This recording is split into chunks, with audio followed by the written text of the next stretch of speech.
کہ وہ بولنے کے قابل نہیں تھا۔ سالار نے اپنی جیب سے کاغذ نکال کر ان کے سامنے رکھ دیا۔ میں مارکیٹ جانا چاہتا ہوں، اس پر لکھا ہوا تھا۔ کس لیے؟ طیبہ نے اسے حیرانی سے دیکھا۔ تم ابھی ٹھیک نہیں ہوئے ہو، کچھ گھنٹے ہی ہوئے ہیں تمہیں ہاسپٹل سے آئے، اور تم ایک بار پھر آوارہ گردی کے لیے نکلنا چاہتے ہو۔ طیبہ نے اسے قدر نرم آواز میں جھڑکا۔ ممی، میں کچھ کتابیں خریدنا چاہتا ہوں، سالار نے ایک بار پھر کاغذ پر لکھا۔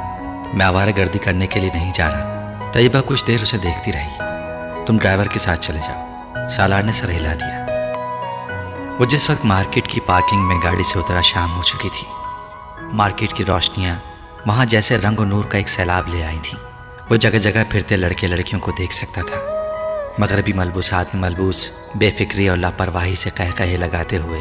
اسے زندگی میں پہلی بار اس جگہ سے وحشت ہوئی تھی، وہی وحشت جو وہ 48 گھنٹے پہلے مارگلا کی ان پہاڑیوں پر محسوس کر رہا تھا۔ وہ انہی لڑکوں میں سے ایک تھا، لڑکیوں سے چھیڑ چھاڑ کرنے والا، بلند و بانگ قہقہے لگانے والا، فضول اور بیہودہ باتیں کرنے والا۔ اپنا سر نیچے کیے وہ کسی بھی چیز پر دھیان دیے بغیر سامنے نظر آنے والی بک شاپ میں چلا آیا۔ اپنی جیب سے کاغذ نکال کر اس نے دکاندار کو اپنی مطلوبہ کتابوں کے بارے میں بتایا۔ وہ قرآن پاک کا ایک ترجمہ اور نماز کے بارے میں کچھ دوسری کتابیں خریدنا چاہتا تھا۔ دکاندار نے اسے حیرانی سے دیکھا۔ وہ سالار کو اچھی طرح جانتا تھا۔ وہ وہاں سے پورنوگرافی کے غیر ملکی میگزینز اور سڈنی شیلٹن اور ہیرلڈ روبن سمیت چند دوسرے انگلش ناولز لکھنے والوں کے ہر نئے ناول کو خریدنے کا عادی تھا۔ سالار اس کی نظروں کے استعجاب کو سمجھتا تھا۔ وہ اس سے نظریں ملانے کے بجائے صرف کاؤنٹر کو دیکھتا رہا۔ وہ آدمی کسی سیلس مین کو ہدایت دیتا رہا۔ پھر اس نے سالار سے کہا، آپ بڑے دن بعد آئے ہیں، کہیں گئے ہوئے تھے اسٹڈیز کے لیے باہر؟ اس نے سر ہلاتے ہوئے سامنے پڑھے ہوئے کاغذ پر لکھا، اور یہ گلے کو کیا ہوا؟ بس ٹھیک نہیں ہے، اس نے لکھا۔ سیلس مین قرآن پاک کا ترجمہ اور دوسری مطلوبہ کتابیں لے آیا۔ ہاں، یہ اسلامی کتابوں کا آج کل بڑا ٹرینڈ چلا ہوا ہے، لوگ بہت پڑھنے لگے ہیں، بڑی اچھی بات ہے، خاص طور پر باہر جا کر تو ضرور پڑھنا چاہیے، دکاندار نے بڑے کاروباری انداز میں مسکراتے ہوئے کہا۔ سالار نے کچھ نہیں کہا، وہ اپنے سامنے پڑی کتابوں پر ایک نظر دوڑانے لگا۔ چند لمحوں کے بعد اس نے دائیں ہاتھ قرآن پاک کے ترجمے کے ساتھ کاؤنٹر پر خالی جگہ پر شاپ کیپر نے اس کے سامنے پورنوگرافی کے کچھ نئے میگزینز رکھ دیے۔ کتابوں کو دیکھتے دیکھتے اس نے چونک کر سر اٹھایا۔ یہ نئے آئے ہیں، میں نے سوچا آپ کو دکھا دوں، ہو سکتا ہے آپ خریدنا پسند کریں گے۔ سالار نے ایک نظر قرآن پاک کے ترجمے کو دیکھا، دوسری نظر چند انچ دور پڑے ان میگزینز کو دیکھا۔ غصے کی ایک لہر سی اس کے اندر اٹھی تھی۔ کیوں؟ وہ نہیں جانتا تھا۔ اپنے بائیں ہاتھ سے ان میگزینز کو اٹھا کر وہ جتنی دور اس شاپ کے اندر پھینک سکتا تھا اس نے پھینک دیے۔ چند لمحوں کے لیے پوری شاپ میں خاموشی چھا گئی۔ سیلس مین ہکا بکا کھڑا تھا۔ بل، سالار نے کاغذ پر گھسیٹا اور سرخ چہرے کے ساتھ اس سیلس مین کی آنکھوں کے سامنے اس کاغذ کو کیا۔ سیلس مین نے کچھ بھی کہے بغیر اپنے سامنے پڑے کمپیوٹر پر ان کتابوں کا بل بنانا شروع کر دیا جو اس نے سامنے رکھی تھی۔ چند منٹوں میں سالار نے بل ادا کیا اور کتابیں اٹھا کر دروازے کی طرف بڑھ گیا۔ ایڈیٹ! دکان سے باہر نکلتے ہوئے اس نے کاؤنٹر کے پاس کھڑی ایک لڑکی کا تبصرہ سنا۔ مخاطب کون تھا اس نے مڑ کر دیکھنے کی ضرورت نہیں سمجھی۔ وہ جانتا تھا وہ تبصرہ اسی پر کیا گیا تھا۔ 2 ہفتے بعد اس کی آواز بحال ہو گئی تھی۔ اگرچہ ابھی اس کی آواز بالکل بیٹھی ہوئی تھی، مگر وہ بولنے کے قابل ہو گیا تھا، اور ان 2 ہفتوں بعد وہ روح کی دریافت میں مصروف رہا۔ وہ زندگی میں پہلی بار یہ کام کر رہا تھا۔ شاید زندگی میں پہلی بار اسے یہ احساس ہوا تھا کہ روح بھی کوئی وجود رکھتی تھی، اور اگر روح کے ساتھ کوئی مسئلہ ہو جائے تو وہ زندگی میں پہلی بار خاموشی کے ایک لمبے فیز میں داخل ہوا تھا۔ بولنا نہیں، سننا۔ صرف سننا بھی بعض دفعہ بہت عام ہوتا ہے۔ اس کا ادراک اسے پہلی بار ہو رہا تھا۔ اسے زندگی میں کبھی رات سے خوف نہیں آیا تھا۔ اس واقعے کے بعد اسے رات سے بے تحاشا خوف آنے لگا تھا۔ وہ کمرے کی لائٹ آن کر کے سوتا تھا۔ اس نے پولیس کسٹڈی میں ان دونوں لڑکوں کو پہچان لیا تھا، مگر وہ پولیس کے ساتھ اس جگہ پر جانے کے لیے تیار نہیں ہوا تھا جہاں اس شام وہ اسے باندھ کر چھوڑ گئے تھے۔ وہ دوبارہ کسی ذہنی گندگی کا شکار ہونا نہیں چاہتا تھا۔ اس نے زندگی میں اس سے پہلے کبھی اتنی بے خواب راتیں نہیں گزاری تھیں، مگر اب یہ ہو رہا تھا کہ وہ سلیپنگ پلس لیے بغیر سونے میں کامیاب نہیں ہوتا تھا، اور بعض دفعہ جب وہ سلیپنگ پلس نہیں لیتا تو وہ ساری رات جاگتے ہوئے گزار دیتا۔ اس نے نیو ہیون میں بھی ایسے چند ہی ہفتے گزارے تھے، اتنے ہی تکلیف دہ اور اذیت ناک، مگر تب صرف الجھن اور اضطراب تھا، یا شاید کسی حد تک پچھتاوا۔ مگر اب وہ ایک تیسری کیفیت سے گزر رہا تھا، خوف سے۔ وہ اندازہ نہیں کر پا رہا تھا کہ اس رات اسے کس چیز سے زیادہ خوف آیا تھا۔ موت سے، قبر سے یا پھر دوزخ سے؟ امامہ نے کہا تھا ایکسٹیسی کے بعد پین ہوتی ہے، موت پین تھی۔ اس نے کہا تھا پین کے بعد نتھنگنیس ہوگی، قبر نتھنگنیس تھی۔ امامہ نے کہا تھا نتھنگنیس کے بعد ہیل آ جائے گا۔ وہ وہاں تک پہنچنا نہیں چاہتا تھا، وہ اس ایکسٹیسی سے بچنا چاہتا تھا جو اسے پین سے ہیل کا سفر کرنے پر مجبور کر دیتی۔ اگر مجھے ان سب چیزوں کا پتہ نہیں تھا تو امامہ کو کیسے پتہ تھا؟ وہ میری ہی عمر کی ہے، وہ میرے جیسے خاندان سے تعلق رکھتی ہے، پھر اس کے پاس ان سوالوں کے جواب کیسے آ گئے؟ وہ حیران ہوتے ہوئے سوچنے لگا، آسائشیں تو اس کے پاس بھی ویسی ہی تھیں جیسی میرے پاس تھیں، پھر اس میں اور مجھ میں کیا فرق تھا؟ وہ جس مکتبہ فکر سے تھی وہ کون ہوتے ہیں، اور وہ کیوں اس مکتبہ فکر سے منسلک رہنا چاہتی تھی؟ اس نے پہلی بار اس کے بارے میں تفصیلی طور پر پڑھا، اس کی الجھنوں میں اضافہ ہوا۔ ختم نبوت پر اختلاف کیا اتنا عام ایشو ہے کہ ایک لڑکی اس طرح اپنا گھر چھوڑ کر چلی جائے؟ میں نے حضرت سے اس لیے شادی نہیں کی کیونکہ وہ ختم نبوت صلی اللہ علیہ وآلہ وسلم پر یقین نہیں رکھتا۔ تم سمجھتے ہو میں تمہارے جیسے انسان کے ساتھ زندگی گزارنے پر تیار ہو جاؤں گی؟ ایک ایسے شخص کے ساتھ جو ختم نبوت صلی اللہ علیہ وآلہ وسلم پر یقین رکھتا ہے اور پھر بھی گناہ کرتا ہے، جو ہر وہ کام کرتا ہے جس سے میرے پیغمبر صلی اللہ علیہ وآلہ وسلم نے منع فرمایا۔ اگر میں حضرت محمد صلی اللہ علیہ وآلہ وسلم پر یقین نہ رکھنے والے سے شادی نہیں کروں گی تو میں آپ صلی اللہ علیہ وآلہ وسلم کی نافرمانی والے کے ساتھ بھی زندگی نہیں گزاروں گی۔ اسے امام ہاشم کا ہر لفظ یاد تھا، وہ مفہوم پر پہلی بار غور کر رہا تھا۔ تم یہ بات نہیں سمجھو گے، اس نے بہت بار سالار سے یہ جملہ کہا تھا، اتنی بار کہ وہ اس جملے سے چڑھنے لگا تھا۔ آخر وہ یہ بات کہہ کر اس پر کیا جتانا چاہتی تھی؟ یہ کہ وہ کوئی بہت بڑی اسکالر یا پارسا تھی اور وہ اس سے کمتر؟ اب وہ سوچ رہا تھا، وہ بالکل ٹھیک کہتی تھی، وہ واقعی تب کچھ بھی سننے کے قابل نہیں تھا۔ کیچڑ میں رہنے والا کیڑا یہ کیسے جان سکتا تھا کہ وہ کس گندگی میں رہتا ہے؟ اسے اپنے بجائے دوسرے گندگی میں لپٹے اور گندگی میں رہتے نظر آتے ہیں۔ وہ تب بھی گندگی میں ہی تھا۔ مجھے تمہاری آنکھوں سے، تمہارے کھلے گریبان سے گھن آتی ہے۔ اسے پہلی بار اب ان دونوں چیزوں سے گھن آئی۔ آئینے کے سامنے رکھے ہونے پر یہ جملہ کسی بز ورڈ کی طرح کئی ماہ تک اس کے کانوں میں گونجتا رہا۔ وہ ہر بار اسے ذہن سے جھٹکتا، کچھ مشتعل ہو جاتا، اپنے کام میں مصروف ہو جاتا، مگر اب پہلی بار اس نے محسوس کیا تھا کہ اسے خود بھی اپنے آپ سے گھن آنے لگی تھی۔ وہ اپنا گریبان بند رکھنے لگا تھا، اپنی آنکھوں کو جھکانے لگا۔ وہ آئینے میں بھی خود اپنی آنکھوں میں دیکھنے سے کترانے لگا تھا۔ اس نے کبھی کسی سے یہ نہیں سنا تھا کہ کسی کو اس کی آنکھوں، اس کی نظروں سے گھن آتی تھی، خاص طور پر کسی لڑکی کو۔ یہ اس کی آنکھیں نہیں، ان آنکھوں میں جھانکنے والا تاثر تھا جس سے امام ہاشم کو گھن آئی تھی، اور امام ہاشم سے پہلے کسی لڑکی نے اس تاثر کو شناخت نہیں کیا تھا۔ وہ آنکھوں میں آنکھیں ڈال کر بات کرنے والی لڑکیوں کی کمپنی میں رہتا تھا اور وہ ایسی ہی لڑکیوں کو پسند کرتا تھا۔ امام ہاشم نے کبھی اس کی آنکھوں میں آنکھیں ڈال کر بات نہیں کی تھی۔ وہ اس کے چہرے کو دیکھتی اور اسے اپنی طرف دیکھتے پا کر نظریں ہٹا لیتی یا کسی اور چیز کو دیکھنے لگتی۔ سالار کو خوش فہمی تھی کہ وہ اس سے نظریں اس لیے چرا رہی تھی کیونکہ اس کی آنکھیں بہت پرکشش تھیں۔ اسے پہلی بار اس کے منہ سے فون پر یہ سن کر شوق لگا تھا کہ اس کی آنکھوں سے گھن آتی ہے۔ آنکھیں روح کی کھڑکیاں ہوتی ہیں، اس نے کہیں پڑھا تھا، تو کیا میری آنکھیں میرے اندر چھپی گندگی کو دکھانا شروع ہو گئی تھیں؟ اسے تعجب نہیں ہوا، ایسا ہی تھا، مگر اس گندگی کو دیکھنے کے لیے سامنے والے کا پاک ہونا ضروری تھا، اور امام ہاشم پاک تھی۔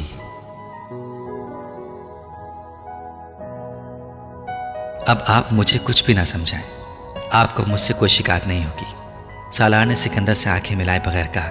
وہ دوبارہ ییل جا رہا تھا اور جانے سے پہلے سکندر نے ہمیشہ کی طرف سے سمجھانے کی کوشش کی تھی۔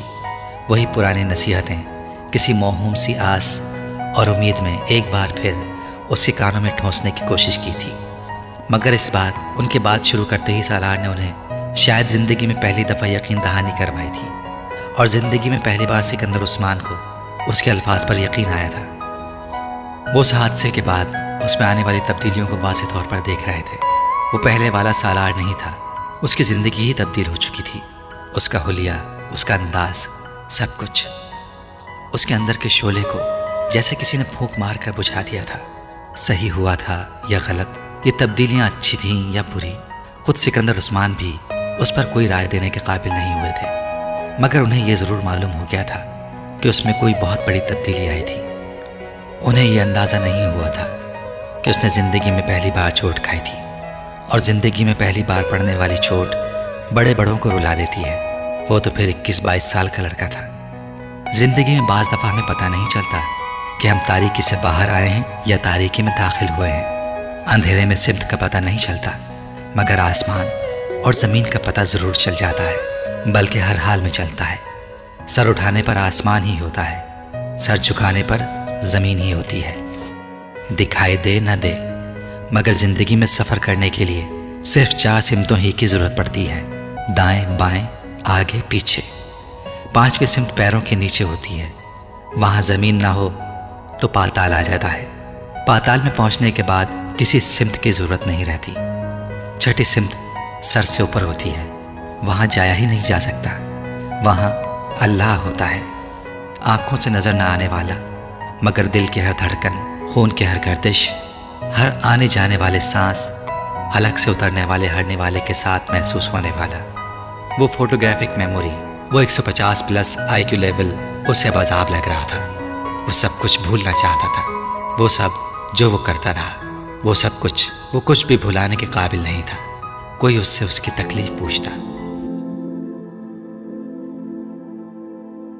نیو ہیون واپس آنے کے بعد اس نے زندگی کے ایک نئے سفر کو شروع کیا تھا۔ اس رات اس جنگل کے ہولناک اندھیرے اور تنہائی میں اس درخت کے ساتھ بندھے بلکتے ہوئے کیے گئے تمام وعدے اسے یاد تھے۔ وہ سب سے بالکل الگ تھلگ رہنے لگا تھا، معمولی سے رابطے اور تعلق کے بھی بغیر۔ مجھے تم سے نہیں ملنا، وہ صاف گو تو ہمیشہ سے ہی تھا، مگر اس حد تک ہو جائے گا اس کے ساتھیوں میں سے کسی کو بھی اس کی توقع نہیں تھی۔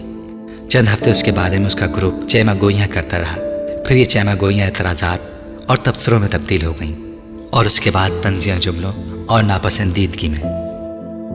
پھر سب اپنی اپنی زندگی میں مصروف ہو گئے۔ سالار سکندر کسی کی زندگی کا مرکز اور محور نہیں تھا، نہ دوسرا کوئی اس کی زندگی کا۔ اس نے نیو ہیون پہنچنے کے بعد جو چند کام کیے تھے، اس میں جلال النصر سے ملاقات کی کوشش بھی تھی۔ وہ پاکستان سے واپس آتے ہوئے اس کے گھر سے امریکہ میں اس کا ایڈریس لے آیا تھا۔ یہ کہ اتفاق ہی تھا کہ اس کا ایک کزن بھی اسی ہاسپٹل میں کام کر رہا تھا۔ باقی کا کام بہت آسان ثابت ہوا، ضرورت سے زیادہ آسان۔ وہ اس سے ایک بار مل کر اس سے معذرت کرنا چاہتا تھا، اسے ان تمام جھوٹوں کے بارے میں بتا دینا چاہتا تھا جو وہ اس سے امامہ کے بارے میں اور امامہ کو اس کے بارے میں بولتا رہا تھا۔ وہ ان دونوں کے تعلق میں اپنے رول کے لیے شرمندہ تھا، وہ اس کی تلافی کرنا چاہتا تھا۔ وہ جلال النصر تک پہنچ چکا تھا اور وہ امامہ ہاشم تک پہنچنا چاہتا تھا۔ وہ جلال النصر کے ساتھ ہاسپٹل کے کیفیٹیریا میں بیٹھا ہوا تھا۔ جلال النصر کے چہرے پر بے حد سنجیدگی تھی، اس کے ماتھے پر پڑے ہوئے بل اس کی ناراضگی کو ظاہر کر رہے تھے۔ سالار کچھ دیر پہلے ہی وہاں پہنچا تھا اور جلال النصر اسے وہاں دیکھ کر ہکا بکا رہ گیا تھا۔ اس نے جلال سے چند منٹ مانگے تھے۔ وہ 2 گھنٹے انتظار کروانے کے بعد بالآخر کیفیٹیریا میں آ گیا تھا۔ سب سے پہلے تو میں یہ جاننا چاہوں گا کہ تم نے مجھے ڈھونڈا کیسے؟ اس نے آپ جناب کے تمام تکلفات کو برطرف رکھتے ہوئے ٹیبل پر بیٹھتے ہوئے سالار سے کہا، یہ اہم نہیں ہے، یہ بہت اہم ہے۔ اگر تم واقعی چاہتے ہو کہ میں کچھ دیر تمہارے ساتھ یہاں گزاروں تو مجھے پتہ ہونا چاہیے کہ تم نے مجھے کیسے ڈھونڈا۔ میں نے اپنے کزن سے مدد لی ہے، وہ ایک ڈاکٹر ہے اور اس شہر میں بہت عرصے سے کام کر رہا ہے۔ میں یہ نہیں جانتا اس نے آپ کو کیسے ڈھونڈا ہے، میں نے اسے صرف آپ کا نام اور کچھ دوسری معلومات دی تھیں۔ سالار نے کہا۔ لنچ؟ جلال نے بڑے رسمی انداز میں کہا۔ وہ ٹیبل پر آتے ہوئے اپنے لنچ ٹرے ساتھ لے کر آیا تھا۔ نہیں میں نہیں کھاؤں گا، سالار نے شکریہ کے ساتھ معذرت کر لی۔ جلال نے کندھے اچکائے اور کھانا شروع کر دیا۔ کس معاملے میں بات کرنا چاہتے ہو تم مجھ سے؟ میں آپ کو چند حقائق سے آگاہ کرنا چاہتا ہوں۔ جلال نے اپنی بھویں اچکائیں۔ حقائق؟ میں آپ کو یہ بتانا چاہتا تھا کہ میں نے آپ سے جھوٹ بولا تھا۔ میں امامہ کا دوست نہیں تھا، وہ میرے دوست کی بہن تھی، صرف میری نیکسٹ ڈور نیبر۔ جلال نے کھانا جاری رکھا۔ میری اس سے معمولی جان پہچان تھی، وہ مجھے پسند نہیں کرتی تھی، خود میں بھی اسے پسند نہیں کرتا تھا، اور یہی وجہ تھی کہ میں نے آپ پر یوں ظاہر کیا جیسے وہ میری گہری دوست تھی۔ میں آپ دونوں کے درمیان غلط فہمیاں پیدا کرنا چاہتا تھا۔ جلال سنجیدگی سے اس کی بات سنتے ہوئے کھانا کھاتا رہا۔ اس کے بعد جب امامہ گھر سے نکل کر آپ کے پاس آنا چاہتی تھی تو میں نے اس سے جھوٹ بولا آپ کی شادی کے بارے میں۔ اس بار جلال کھانا کھاتے کھاتے رک گیا۔ میں نے اس سے کہا کہ آپ شادی کر چکے ہیں اور آپ کے پاس اسی لیے نہیں آئی تھی۔ مجھے بعد میں احساس ہوا کہ میں نے بہت نامناسب حرکت کی ہے، مگر اس وقت تک دیر ہو چکی تھی۔ امامہ سے میرا کوئی رابطہ نہیں تھا، مگر یہ ایک اتفاق ہے کہ آپ سے میرا رابطہ ہو گیا۔ میں آپ سے ایکسکیوز کرنا چاہتا ہوں۔ میں تمہاری معذرت قبول کرتا ہوں، مگر میں نہیں سمجھتا کہ تمہاری وجہ سے میرے اور امامہ کے درمیان کوئی غلط فہمی پیدا ہوئی۔ میں پہلے ہی اس سے شادی نہ کرنے کا فیصلہ کر چکا تھا۔ جلال نے بڑی صاف گوئی سے کہا۔ وہ آپ سے محبت کرتی تھی؟ سالار نے دھیمی آواز میں کہا۔ ہاں میں جانتا ہوں، مگر شادی وغیرہ میں صرف محبت تو نہیں دیکھی جاتی، اور بھی بہت کچھ دیکھا جاتا ہے۔ جلال بہت حقیقت پسندانہ انداز میں کہہ رہا تھا۔ جلال، کیا یہ ممکن نہیں ہے کہ آپ اس سے شادی کر لیں؟ پہلی بات یہ ہے کہ میرا اس کے ساتھ کوئی رابطہ نہیں ہے، اور دوسری بات یہ ہے کہ میرا اس کے ساتھ رابطہ ہوتا تب بھی میں اس کے ساتھ شادی نہیں کر سکتا۔ اس کو آپ کے سہارے کی ضرورت ہے، سالار نے کہا۔ میں نہیں سمجھتا اسے میرے سہارے کی ضرورت ہے۔ اب تو بہت عرصہ گزر چکا ہے، اب تک وہ کوئی نہ کوئی سہارا تلاش کر چکی ہوگی۔ جلال نے اطمینان سے کہا۔ ہو سکتا ہے اس نے ایسا نہ کیا ہو، وہ ابھی بھی آپ کا انتظار کر رہی ہو۔ میں اس طرح کے امکانات پر غور کرنے کا عادی نہیں ہوں۔ میں نے تمہیں بتایا کہ میرے لیے اپنے کیریئر کی اس اسٹیج پر شادی ممکن ہی نہیں ہے، اور وہ بھی اس سے۔ کیوں؟ اس کیوں کا جواب میں تمہیں کیا دوں؟ تمہارا اس سارے معاملے سے کوئی تعلق نہیں ہے۔ میں اس سے کیوں شادی کرنا نہیں چاہتا میں تبھی اسے بتا چکا ہوں، اور اتنے عرصے بعد تم دوبارہ کر پھر وہی پینڈورا باکس کھولنے کی کوشش کر رہے ہو۔ جلال نے قدر ناراضی سے کہا۔ میں صرف اس نقصان کی تلافی کرنے کی کوشش کر رہا ہوں جو میری وجہ سے آپ دونوں کا ہوا، سالار نے نرمی سے کہا۔ میرا کوئی نقصان نہیں ہوا، اور امامہ کا بھی نہیں ہوا ہوگا۔ تم ضرورت سے زیادہ حساس ہو رہے ہو، جلال نے سلاد کے چند ٹکڑے منہ میں ڈالتے ہوئے اطمینان سے کہا۔ سالار اسے دیکھتا رہا۔ وہ نہیں سمجھ پا رہا تھا کہ وہ اسے اپنی بات کیسے سمجھائے۔ میں اس کو ڈھونڈنے میں آپ کی مدد کر سکتا ہوں، اس نے کچھ دیر بعد کہا، مگر میں اسے ڈھونڈنا نہیں چاہتا۔ شادی مجھے اس سے نہیں کرنی، تو پھر ڈھونڈنے کا فائدہ؟ سالار نے گہرا سانس لیا۔ آپ جانتے ہیں اس نے کس لیے گھر چھوڑا تھا؟ میرے لیے بہرحال نہیں چھوڑا تھا، جلال نے بات کاٹی۔ آپ کے لیے نہیں چھوڑا تھا، مگر جن وجوہات کی بنا پر چھوڑا تھا، کیا ایک مسلمان کے طور پر آپ کو اس کی مدد کرنی نہیں چاہیے؟ جبکہ آپ یہ بھی جانتے ہیں کہ وہ لڑکی آپ سے بہت محبت کرتی ہے، آپ سے بہت انسپائرڈ ہے۔ میں دنیا میں کوئی واحد مسلمان نہیں ہوں، اور نہ ہی مجھ پر یہ فرض کر دیا گیا ہے کہ میں اس کی مدد کروں۔ میری ایک ہی زندگی ہے، اور میں اسے کسی دوسرے کی وجہ سے تو خراب نہیں کر سکتا۔ اور پھر تم بھی مسلمان ہو، تم کیوں نہیں شادی کرتے اس سے؟ میں نے تو تب بھی کہا تھا تم سے کہ تم اس سے شادی کر لو، تم ویسے بھی اس کے لیے نرم گوشہ رکھتے ہو، جلال النصر نے قدرے چبھتے ہوئے انداز میں کہا۔ سالار اسے خاموشی سے دیکھتا رہا۔ وہ اسے نہیں بتا سکتا تھا کہ وہ اس سے شادی کر چکا ہے۔ شادی؟ وہ مجھے پسند نہیں کرتی، اس نے کہا۔ میں اس سلسلے میں اسے سمجھا سکتا ہوں، تم میرا اس سے رابطہ کروا دو تو میں اسے تم سے شادی کرنے پر تیار کر لوں گا۔ اچھے آدمی ہو تم، اور خاندان وغیرہ بھی ٹھیک ہی ہوگا تمہارا۔ کار تو 1.5 سال پہلے بھی بڑی شاندار رکھی ہوئی تھی تم نے، اس کا مطلب روپیہ پیسہ وغیرہ ہوگا تمہارے پاس۔ ویسے یہاں کس لیے ہو؟ MBA کر رہا ہوں۔ پھر تو کوئی مسئلہ نہیں، جاب تمہیں مل جائے گی، روپیہ ویسے بھی تمہارے پاس ہے، لڑکیوں کو اور کیا چاہیے؟ امامہ تو ویسے بھی تمہیں جانتی ہے۔ جلال نے چٹکی بجاتے ہوئے مسئلہ حل کیا۔ سارا مسئلہ تو اسی جاننے نے ہی پیدا کیا ہے، وہ مجھے ضرورت سے زیادہ جانتی ہے۔ سالار نے جلال کو دیکھتے ہوئے سوچا، وہ آپ سے محبت کرتی ہے۔ سالار نے جیسے اسے یاد دلایا، اب اس سے میرا تو کوئی قصور نہیں ہے، لڑکیاں کچھ زیادہ جذباتی ہوتی ہیں اس معاملے میں۔ جلال نے قدر بیزاری سے کہا، یہ ون سائڈ لو افیئر تو نہیں ہوگا، آپ کسی نہ کسی حد تک اس میں انوالو تو ضرور ہوں گے۔ سالار نے قدر سنجیدگی سے کہا، ہاں تھوڑا بہت انوالو تھا، مگر وقت اور حالات کے ساتھ ساتھ ترجیحات بھی بدلتی رہتی ہیں انسان کی۔ اگر آپ کو وقت اور حالات کے ساتھ اپنی ترجیحات بدلنی تھیں تو آپ کو اس کے بارے میں امامہ کو انوالو ہوتے ہی بتا دینا چاہیے تھا۔ کم از کم اس سے یہ تو ہوتا کہ وہ آپ سے مدد کی توقع رکھتی، نہ آپ پر اس قدر انحصار کرتی۔ میں امید کرتا ہوں کہ آپ یہ تو نہیں کہیں گے کہ آپ نے اس سے شادی کے حوالے سے کبھی کوئی بات یا وعدہ کیا ہی نہیں تھا۔ جلال کچھ کہنے کے بجائے خوش غمی نظروں سے اسے دیکھتا رہا۔ تم مجھے کیا جتانے اور بتانے کی کوشش کر رہے ہو؟ اس نے چند لمحوں کے بعد اکھڑے ہوئے انداز میں کہا۔ اس نے جب مجھ سے پہلی بار رابطہ کیا تھا تو آپ کا فون نمبر اور ایڈریس دے کر اس نے مجھ سے کہا تھا کہ میں آپ سے پوچھوں آپ نے اپنے پیرنٹس سے شادی کی بات کر لی ہے۔ میں نے اسے اپنا فون دیا تھا کہ وہ آپ سے یہ بات خود پوچھ لے۔ یقیناً اسلام آباد آنے سے پہلے آپ نے اس سے یہ کہا ہوگا کہ آپ اس سے شادی کے لیے اپنے پیرنٹس سے بات کریں گے۔ آپ نے یقیناً پہلے محبت وغیرہ کے اظہار کے بعد اسے پرپوز کیا ہوگا۔ جلال نے کچھ برہمی سے اس کی بات کاٹی۔ میں نے اسے پرپوز نہیں کیا تھا، اس نے مجھے پرپوز کیا تھا۔ مان لیتا ہوں اس نے پرپوز کیا، آپ نے کیا کیا؟ انکار کر دیا؟ وہ چیلنج کرنے والے انداز میں پوچھ رہا تھا۔ انکار نہیں کیا ہوگا۔ سالار عجیب انداز میں مسکرایا۔ اس نے مجھے بتایا تھا کہ آپ نعت بڑی اچھی پڑھتے ہیں۔ اور آپ کو حضرت محمد صلی اللہ علیہ وآلہ وسلم سے بھی بہت محبت ہے۔ آپ کو بھی بتایا ہوگا اس نے کہ وہ آپ سے محبت کیوں کرتی تھی، مگر آپ سے مل کر اور آپ کو جان کر مجھے بہت مایوسی ہوئی۔ آپ نعت بہت اچھی پڑھتے ہوں گے، مگر جہاں تک حضرت محمد صلی اللہ علیہ وآلہ وسلم سے محبت کا تعلق ہے، میں نہیں سمجھتا وہ آپ کو ہے۔ میں خود کوئی بہت اچھا آدمی نہیں ہوں اور محبت کے بارے میں زیادہ بات نہیں کر سکتا، خاص طور پر اللہ اور حضرت محمد صلی اللہ علیہ وآلہ وسلم سے محبت کے بارے میں۔ مگر اتنا ضرور جانتا ہوں کہ جو شخص اللہ یا اس کے پیغمبر صلی اللہ علیہ وآلہ وسلم سے محبت کا دعویٰ کرتا ہے یا لوگوں کو یہ امپریشن دیتا پھرتا ہے، وہ مدد کے لیے پھیلے ہوئے ہاتھ کو جھٹک نہیں سکتا اور نہ ہی کسی کو دھوکہ اور فریب دے گا۔ سالار اٹھ کر کھڑا ہو گیا، اور میں تو آپ سے ریکویسٹ کر رہا ہوں اس کی مدد کے لیے۔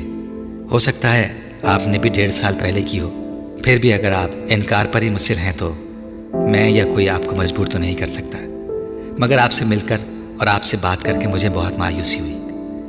اس نے الوداعی مصافحے کے لیے جلال کی طرف ہاتھ بڑھایا۔ جلال نے اپنا ہاتھ نہیں بڑھایا، وہ تنفر بھرے انداز میں ماتھے پر بل لیے اسے دیکھتا رہا۔ خدا حافظ۔ سالار نے اپنا ہاتھ پیچھے کر لیا۔ جلال اسی حالت میں اسے جاتا دیکھتا رہا، پھر اس نے خود کلامی کی۔ It's really an idiot world out their.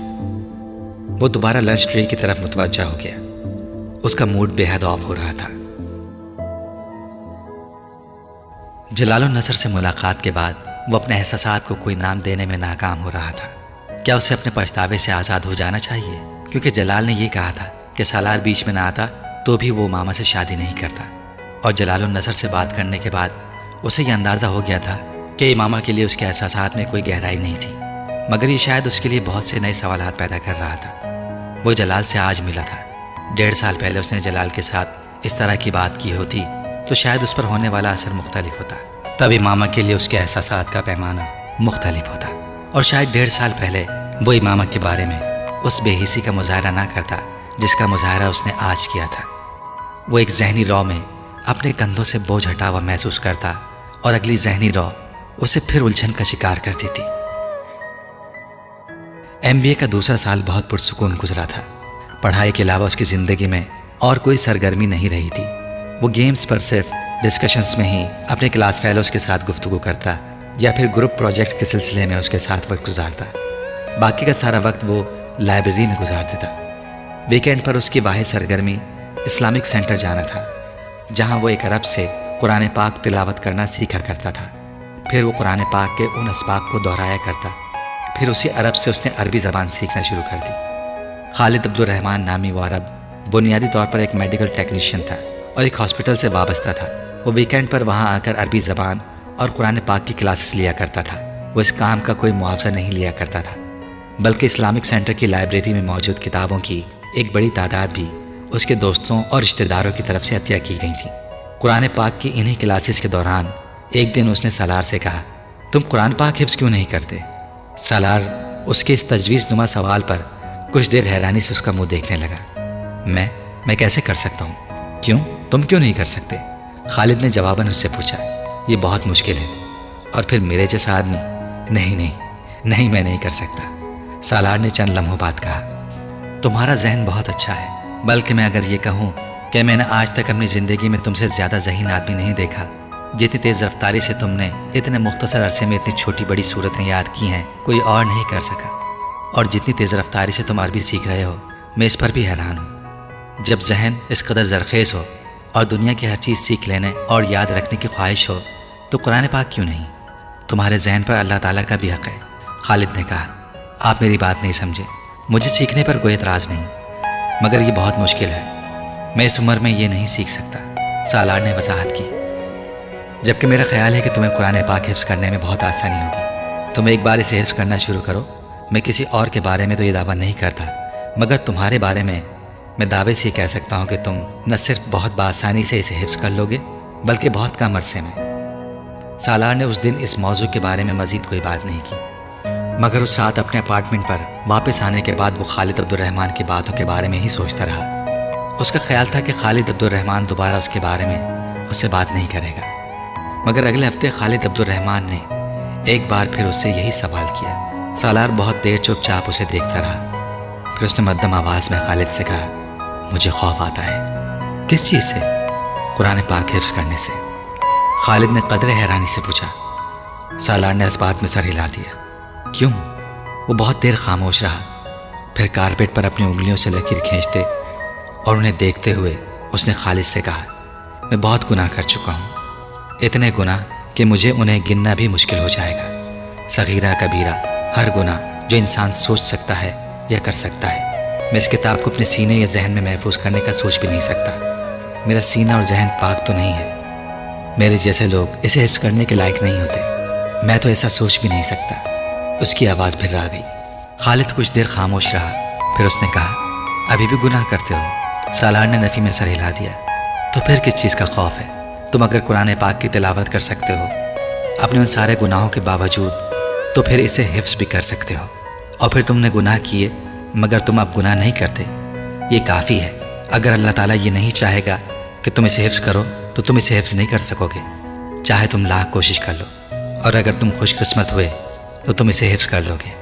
خالد نے چٹکی بجاتے ہوئے جیسے یہ مسئلہ حل کر دیا تھا۔ سالار اس رات جاگتا رہا۔ آدھی رات کے بعد اس نے پہلا پارہ کھول کر کانپتے ہاتھوں اور زبان کے ساتھ حفظ کرنا شروع کیا۔ اسے حفظ کرتے ہوئے احساس ہونے لگا کہ خالد عبد الرحمن ٹھیک کہتا ہے۔ اسے قرآن پاک کا بہت سا حصہ پہلے ہی یاد تھا۔ خوف کی وہ کیفیت جو اس نے قرآن پاک حفظ کرنا شروع کرتے ہوئے محسوس کی تھی، وہ زیادہ دیر نہیں رہی تھی۔ اس کے دل کو کہیں سے استقامت مل رہی تھی۔ کہاں سے؟ کوئی اس کی زبان کی لڑکھڑاہٹ دور کر رہا تھا۔ کون؟ کوئی اس کے ہاتھوں کی کپکپاہٹ ختم کر رہا تھا۔ کیوں؟ فجر کی نماز سے کچھ دیر پہلے وہ اس وقت بے تحاشا رو دیا جب اس نے پچھلے 5 گھنٹوں میں یاد کیے ہوئے سبق کو پہلی بار مکمل طور پر دہرایا۔ وہ کہیں نہیں اٹکا، وہ کچھ نہیں بھولا تھا، زیر و زبر کی کوئی غلطی نہیں۔ آخری چند جملوں پر اس کی زبان پہلی بار کپکپانے لگی تھی۔ آخری چند جملے ادا کرتے ہوئے اسے بڑی دقت ہوئی تھی، کیونکہ وہ اس وقت آنسوؤں سے رو رہا تھا۔ اگر اللہ ہی چاہے گا اور تم خوش قسمت ہوگے تو تم قرآن پاک حفظ کر لو گے، ورنہ کچھ بھی کر لو نہیں کر پاؤ گے۔ اسے خالد عبد الرحمن کی یہ بات یاد آ رہی تھی۔ فجر کی نماز ادا کرنے کے بعد اس نے کیسٹ پر اپنی زندگی کے اس پہلے سبق کو ریکارڈ کیا تھا۔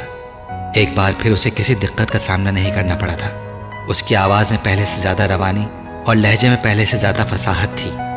اس کی زندگی میں ایک نئی چیز شامل ہو گئی تھی۔ اس پر ایک اور احسان کر دیا گیا تھا، مگر اس کا ڈپریشن ختم نہیں ہوا تھا۔ وہ رات کو سلیپنگ پلس کے بغیر نیند کا تصور بھی نہیں کر سکتا تھا، اور سلیپنگ پلس لینے کے باوجود وہ کبھی اپنے کمرے کی لائٹس آف نہیں کر سکا تھا۔ وہ تاریکی سے خوف کھاتا تھا۔ یہ پھر خالد عبد الرحمن ہی تھا جس نے ایک دن اس سے کہا تھا۔ وہ اسے قرآن پاک کا سبق زبانی سنا رہا تھا، اور اسے احساس ہو رہا تھا کہ خالد عبد الرحمن مسلسل اس کے چہرے پر نظریں جمائے ہوئے تھا۔ جب اس نے اپنا سبق ختم کیا اور پانی کا گلاس اٹھا کر اپنے ہونٹوں سے لگایا تو اس نے خالد کو کہتے سنا، میں نے کل رات تمہیں خواب میں حج کرتے دیکھا ہے۔ سالار منہ میں لے جانے والا پانی حلق میں اتار نہیں سکا۔ گلاس نیچے رکھتے ہوئے خالد کو دیکھنے لگا۔ اس سال تمہارا MBA ہو جائے گا، اگلے سال تم حج کر لو۔ خالد کا لہجہ بہت رسمی تھا۔ سالار نے منہ میں موجود پانی غیر محسوس انداز میں حلق سے نیچے اتار لیا۔ وہ اس دن اس سے کوئی سوال جواب نہیں کر سکا تھا۔ اس کے پاس کوئی سوال تھا ہی نہیں۔ MBA کے فائنل سیمسٹر سے 2 ہفتے پہلے اس نے قرآن پاک پہلی بار حفظ کر لیا تھا۔ فائنل سیمسٹر کے 4 ہفتے بعد 23.5 سال کی عمر میں اس نے اپنی زندگی کا پہلا حج کیا تھا۔ وہاں جاتے ہوئے، وہاں سے آتے ہوئے اس کے دل و دماغ میں کچھ بھی نہیں تھا، کوئی تکبر، کوئی تفخر، کوئی رش، کچھ بھی نہیں۔ اس کے ساتھ پاکستانی کیمپ میں جانے والے شاید وہ لوگ ہوں گے جو خوش قسمت ہوں گے، انہیں ان کی نیکیوں کے عوض وہاں بلایا گیا تھا۔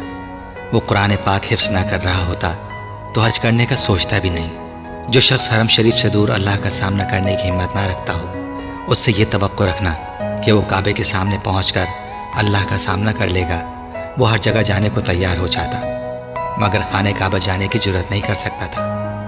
مگر خالد عبد الرحمن کے ایک بار کہنے پر اس نے جیسے گھٹنے ٹیکتے ہوئے حج پر جانے کے لیے پیپر جمع کروا دیے تھے۔ لوگوں کو حج پر جانے کا موقع تب ملتا ہے جب ان کے پاس گناہ نہیں ہوتے، نیکیوں کا ہی انبار ہوتا ہے۔ سالار سکندر کو یہ موقع تب ملا تھا جب اس کے پاس گناہوں کے علاوہ کچھ بھی نہیں تھا۔ ہاں ٹھیک ہے، اگر میں گناہ کرنے سے خوف نہیں کھاتا رہا تو پھر اب مجھے اللہ کے سامنے جانے اور معذرت کرنے سے بھی خوف نہیں کھانا چاہیے۔ صرف یہی نہ کہ میں وہاں سر نہیں اٹھا سکوں گا، نظریں اوپر نہیں کر سکوں گا،